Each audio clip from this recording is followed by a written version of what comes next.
Parth, how about at Databricks? Can you give us an example? You touched on some.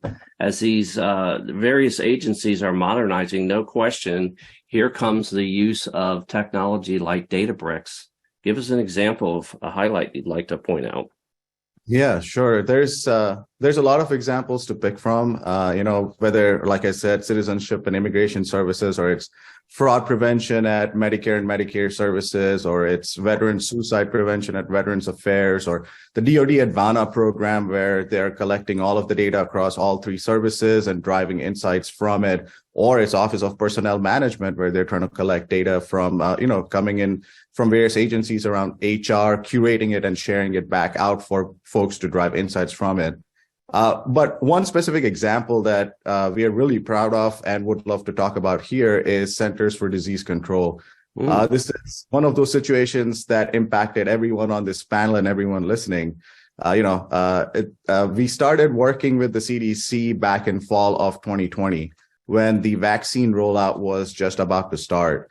And what CDC had to do was go from this sort of on-prem mentality with legacy infrastructure to what Guy talked about, moving to the cloud and harnessing the agility of the cloud. And they truly needed to become agile, right? The emergency started with tracking the infections.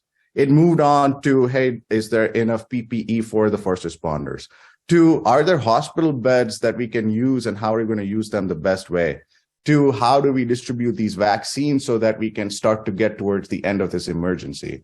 And for them to be that reactive that quickly, they needed to be agile. That's where Databricks really came in. We first started with a small project where they were having scaling issues. They came to us. Within 2 weeks, we put that system into production.